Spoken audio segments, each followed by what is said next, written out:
host. Today, we're going to be talking about police unions. We're going to discuss the roles they play in local elections, and what we must understand about police unions if we want to push for real policy change. To do that, we have San Francisco District Attorney Chesa Boudin, Austin Justice Coalition Board Chair and Columbia Justice Lab member Suki McMahon, student organizer Aaron Fernando, and Brooklyn College sociology professor and author of The End of Policing, Alex Vitale.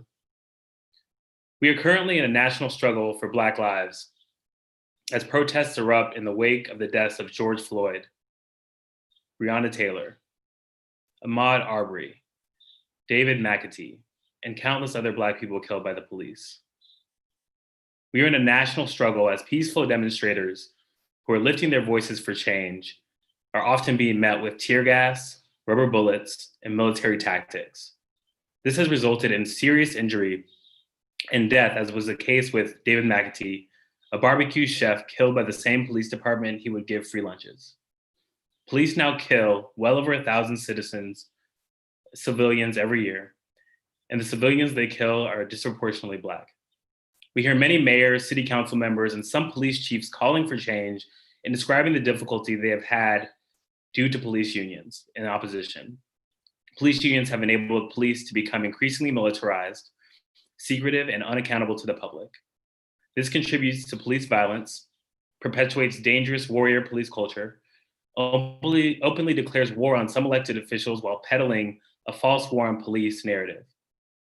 Economist Robert Gillizo found that after police began unionizing, police killings of civilians dramatically increased. Police unions lobby lawmakers to pass bills that permit secrecy and a lack of transparency around policing, thereby preventing accountability for officer misconduct. The combination of the two is an especially dangerous threat to civilians, public health, and Black people in general, in particular. Police unions also offer protection for officers that kill people. They provide lawyers, messaging, help define new policing jobs, even for officers at the center of egregious misconduct, and political pressure to prevent reforms that would reduce or even eliminate the ongoing crisis of police killings of Black people. Police unions also donate to elected officials at all levels and have enormous political influence, from local mayors and city councils to city and county prosecutors to governors to the President of the United States. So it is impossible to talk about ending police violence and stopping the ongoing killing of Black people without talking about police unions and their unique influence on politics. We're going to do just that with our guests, who give me a lot of hope in this moment. I'd like to introduce District Attorney Chesa Boudin, who recently ran against police union endorsed candidates and won despite the best efforts of police to defeat him. Chesa, I was a prosecutor. You are the prosecutor of San Francisco. Can you talk a little bit about what you went through as a DA candidate running against someone endorsed by police unions? And specifically, what did police unions do during your race to support opponents and oppose your campaign? Well, thank you, John, for bringing us together, for hosting us today, and for shedding light on such an important topic. I ran for district attorney last year. I was elected in November. I took office in January.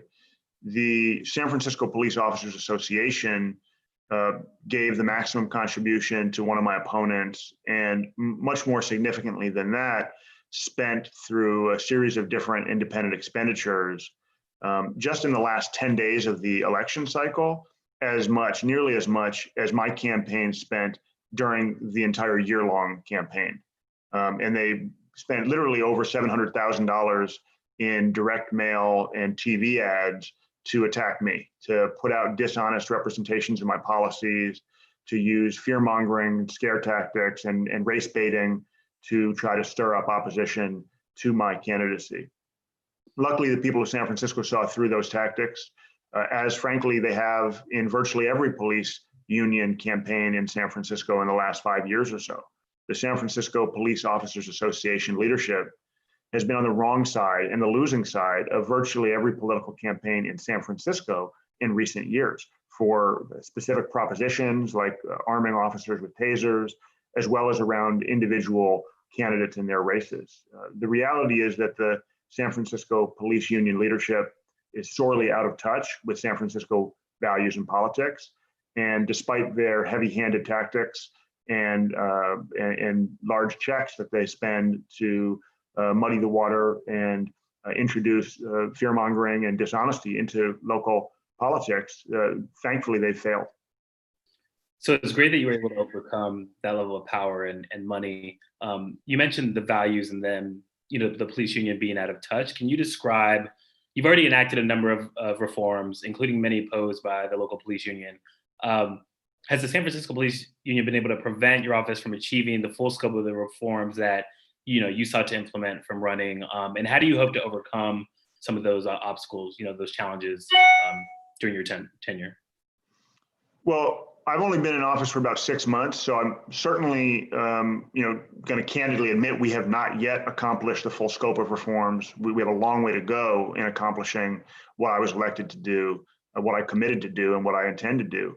The police union has certainly made every effort to slow us down, to distract from the progress we're making, and to confuse voters and to attack me every chance they get. But it's mostly a distraction. It's mostly not a real obstacle. It's just a distraction. It's just a media byline that they generate with dishonest framing and quotes from the police union leadership. That's really, sadly, doing a disservice to all of the members of the union in this space.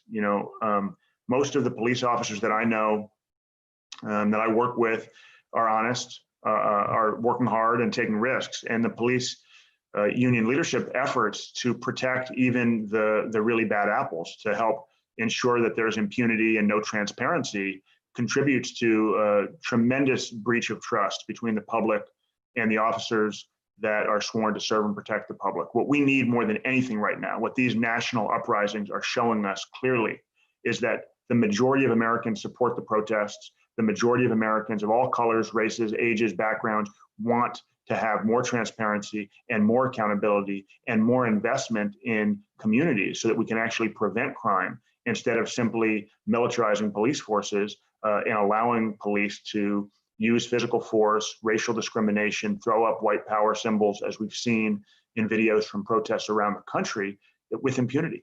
We need change. Americans want change, and this is the moment for it. Police unions should get on board with it and stop being obstacles to the kind of progress that our communities desperately need. Thank you for mentioning specific officers that you speak to that want to see this change. I've also been seeing more and more officers, both rank and file and police chiefs, saying like, we want these changes. We try to do things and we can't do them because of the union and the contracts. We'll get more into the negotiations. Can you talk specifically about this idea of, in California, police union sought to block the release of disciplinary records and use of force records. So what are the police unions doing specifically to obscure or outright block police records that would be helpful for the public to better understand the actions of police, right? And the reason I ask that is because we can't even begin to address some of these issues if we don't even know what's happening, right? That's right. California law makes it virtually impossible for the public to know whether a particular officer has a history of serious misconduct. It makes it difficult even for my office as a district attorney to know what specific misconduct an individual officer has committed. It's a huge challenge when deciding whether or not to rely on the investigation done by an officer to file criminal charges or not. And police unions have lobbied effectively to create this black box that protects even the worst offenders amongst their ranks. There's also a massive loophole. We had a case a couple of years ago in San Francisco, which will illustrate this loophole. A case where officers shot and killed a homeless man, an unhoused man, in circumstances that were in direct violation of their policy. Well, the day before the discipline that was going to be imposed on those officers was handed down, the day before, one of those officers resigned and is now working in a neighboring jurisdiction police department. Because the discipline was never imposed, because he quit the day before it was going to be imposed, he now can say he doesn't have a history of misconduct. That's just not true. He committed the misconduct. We know that he did, and we need the public to know it. It's why I partnered with San Francisco Supervisor Shaman Walton earlier this week to introduce a resolution that would urge the San Francisco Civil Service Commission to prohibit hiring any officer either with a history of serious misconduct or who quit their job prior to the conclusion of administrative proceedings investigating misconduct. It is essential that we recognize police have tremendous power in our communities. They have tremendous authority and responsibility, and we need to hold them to a standard that is equivalent, a high standard, a tremendously high standard. Before we take someone and give them a gun and a uniform and a badge and the power to put handcuffs on someone's wrists, we need to make sure that they are the best and the brightest and that they will serve with dignity and represent all of our values. That is not what's happening today, and police unions are making it impossible for us to ensure that it happens going forward. Absolutely. Thank you, Chesa. I'd like to turn to you, Aaron. You are a student organizer in the midst of all of the national protests for police violence. Aaron recently spent a long weekend poring over New York campaign finance disclosures and his subsequent pressure on social media, joined by many thousands, already convinced more than 10 office holders to donate over $50,000 in police union campaign contributions to a wide array of causes, from bail funds to housing help. Aaron, you are really impressive. Thank you for joining us. What made you want to look into police union contributions, and what were you hoping to accomplish? Yeah, thank you, John, for having me on. And it really started when I was just looking through campaign finance disclosures to look for how some of my favorite candidates were doing, how their challengers were doing. And I noticed that among these very so-called progressive Democrats, you were seeing these very conservative contributions from corrections unions, police unions. And these are unions that for all the reasons that Chesa just said, you have unions that are opposing things like bail reform, ending solitary confinement, accountability for police officers. And these unions give all their money to Democrats and Republicans alike, and eventually get their way and stop any reforms from passing. We see right now in New York, they're trying to repeal the statute called 50A that allows bad officers, their records to remain sealed. And we see that the Police Benevolent Association of New York City, they give money to incumbents, and those incumbents then are not sponsoring that bill because they've been essentially paid off by the union. And even legislators who have taken this money and claim to support these reforms, they're still legitimizing these unions by taking their money. So I made this spreadsheet putting all the different contributions that different Democrats in New York City had taken in the past cycle. And once a couple elected officials had seen it, it really went viral on social media.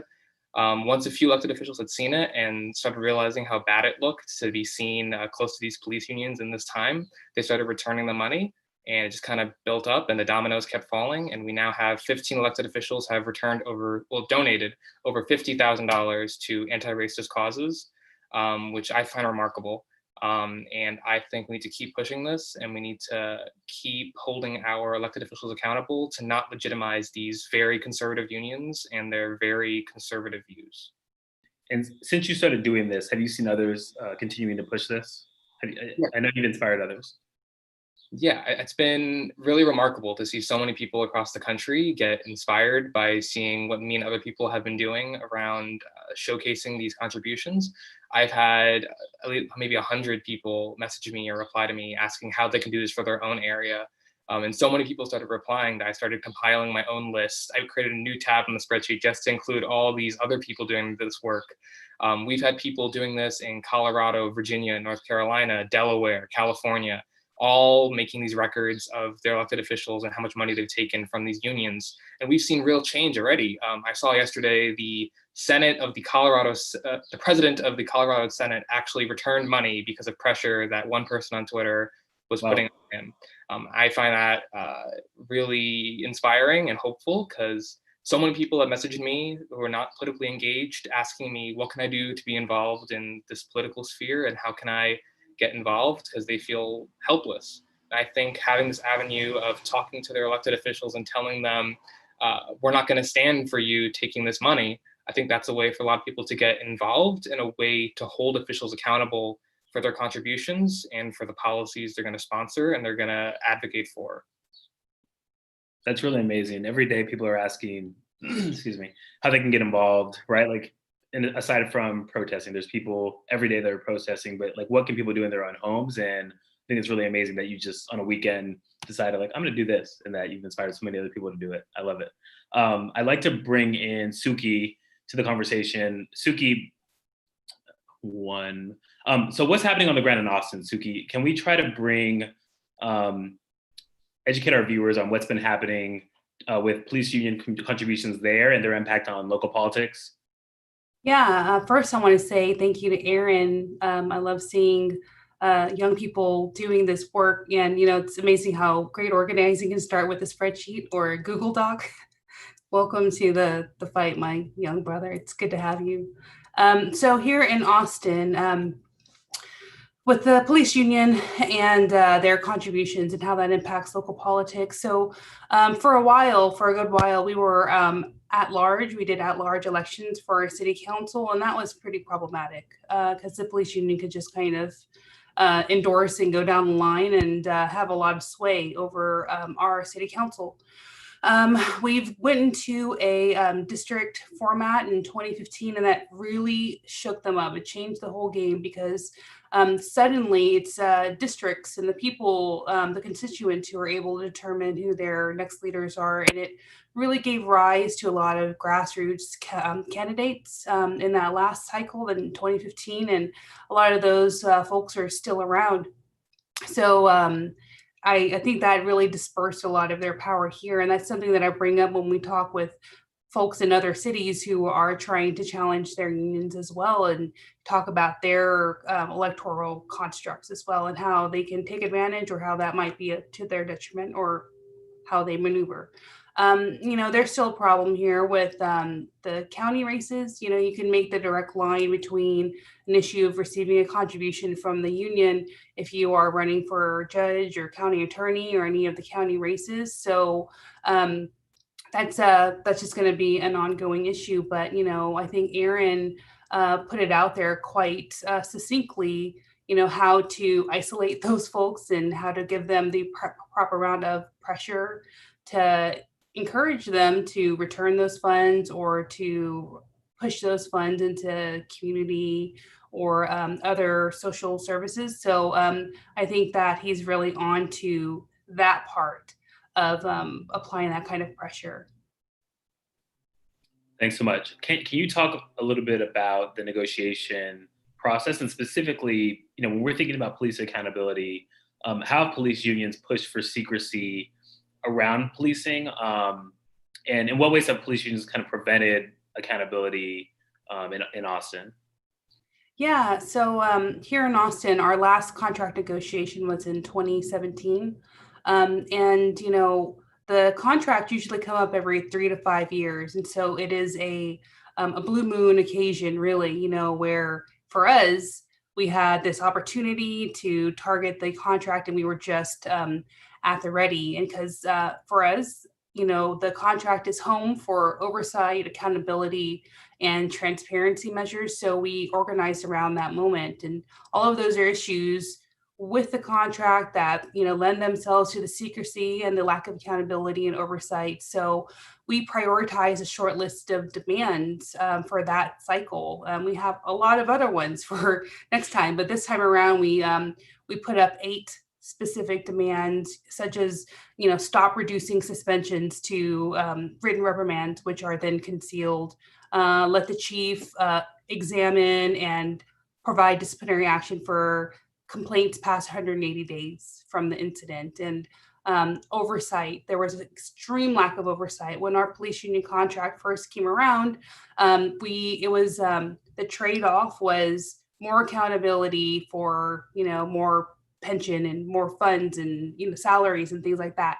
What came out on the other side back then in 2000-ish was a lot of money for policing with very minimal oversight. So in the end of all of this, I didn't go through all of them because I don't want to do that, but I have that information for anyone who wants it.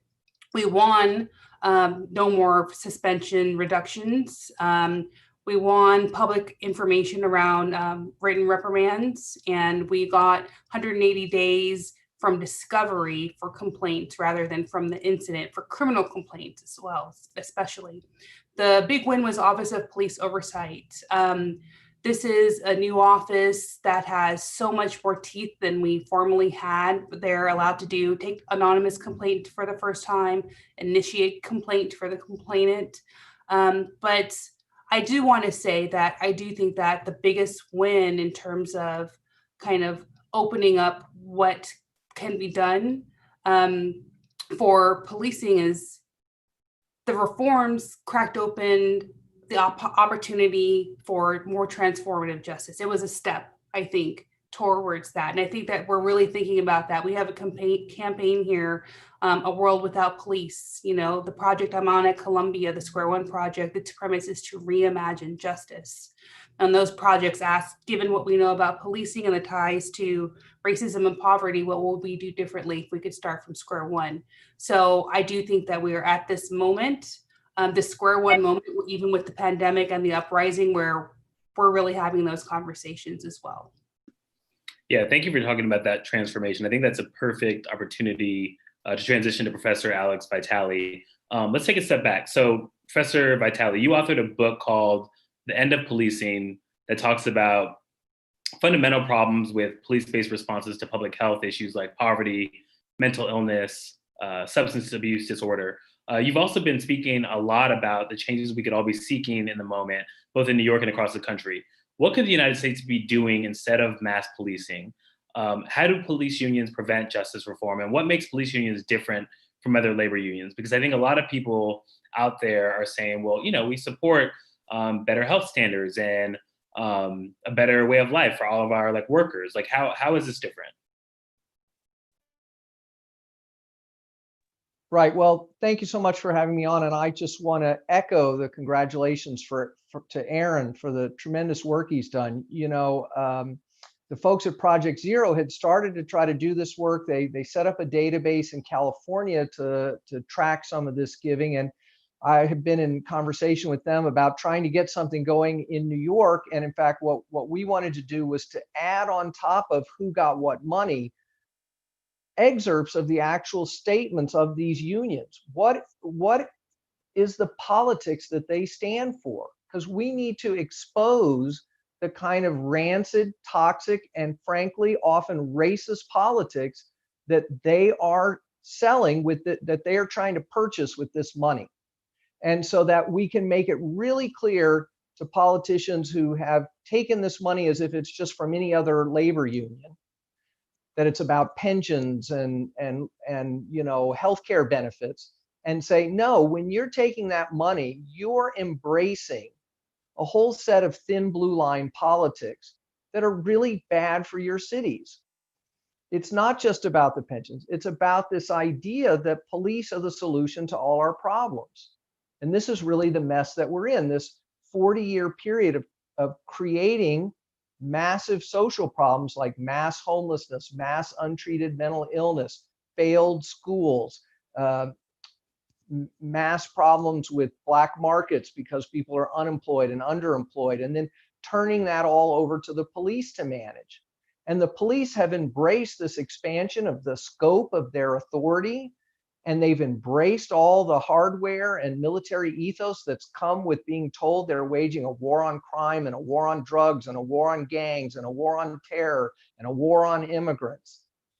And the police unions stand in the way, not just of shifting funding, but really ideologically in changing the idea that government could actually do something positive to lift people up. So that when politicians take that money, they're not just taking money from another labor union that's concerned about workplace conditions. They're taking money from a union that says that all the positive ameliorative interventions that we think would help create safer and healthier communities are a bad idea. Better that they get that money for their overtime or to buy some new Humvees or more riot equipment. And in this way, politicians who take that money can't really be our friends, because they're enabling exactly the ideology that we're working against. And so, you know, the work that Aaron and so many others are doing right now to expose this relationship between those unions and that toxic politics is essential. Because the battle right now, I think, in so many places, and even before the events in Minneapolis, has been to shrink those police budgets and shift those resources into specific targeted community interventions to achieve safety in ways that don't tear people and communities apart, that bring people together, that build people up, and that create some space for us to do the kind of long-term organizing we need to do to create a better world. Thank you so much, Alex. That makes a lot of sense. I appreciate you giving the perspective and breaking down systematically, because we're going from the specific with negotiations and funding, but also to these systems we've built, right? And the fact that we rely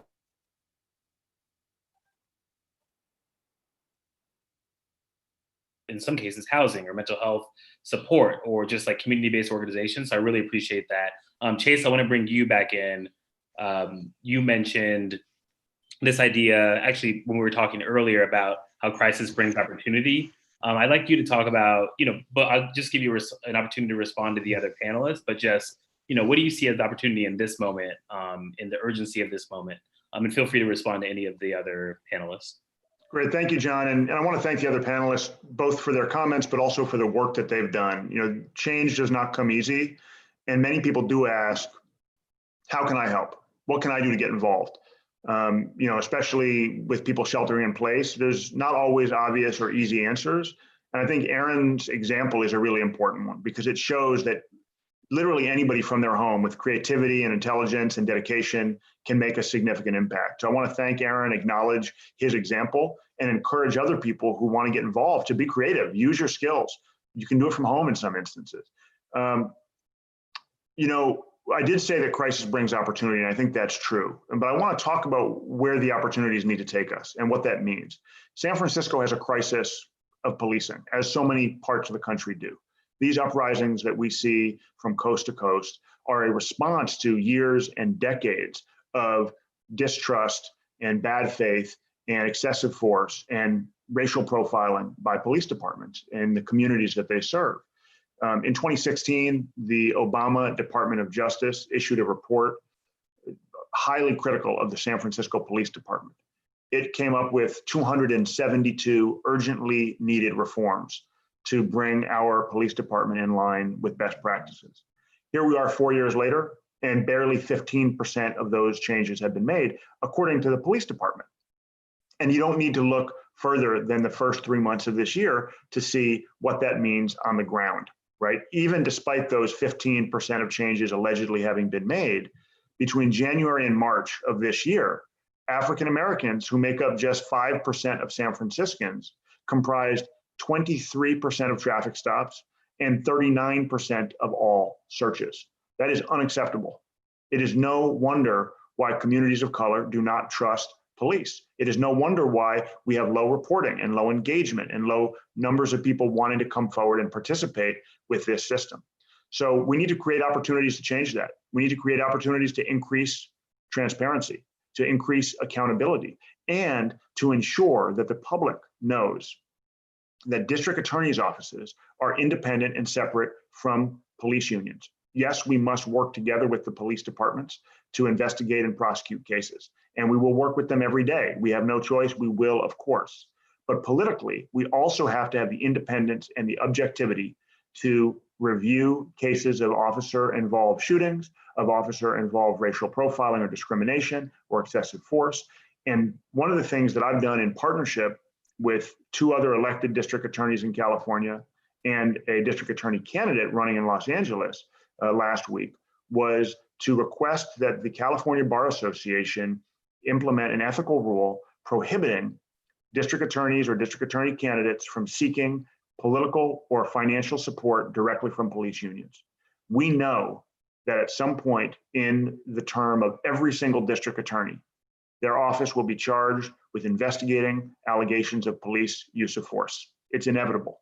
And when those cases present themselves, we cannot allow police union lobbying or financial support to undermine the appearance of objectivity, neutrality, and independence. Our offices and the trust that we need from the public depend on it. Thank you for tackling that head on, and also for just reminding us that there's so many basic things that have already been recommended that we just haven't implemented, right?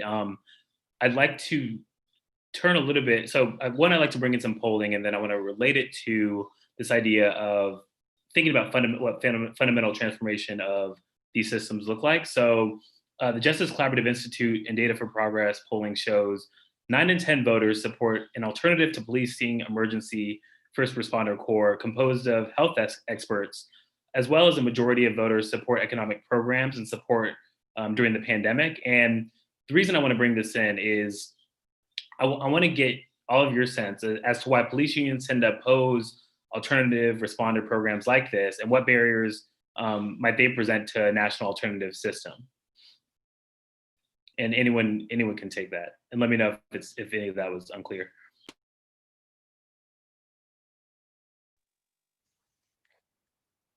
Well, I think Alex, I think it's essential, that we explore these alternatives to policing.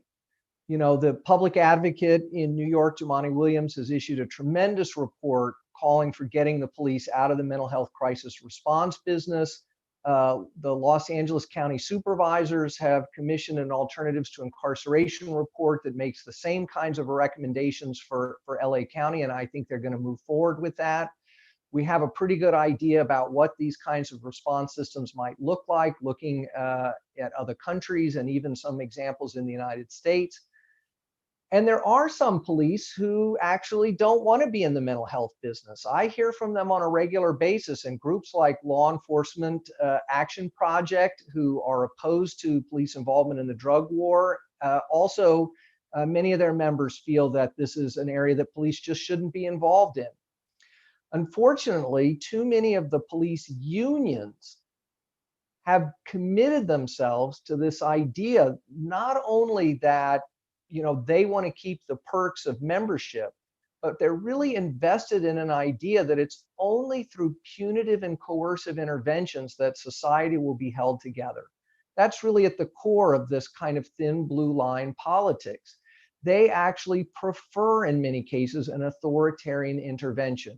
They don't think that certain classes of people are capable of managing their own affairs.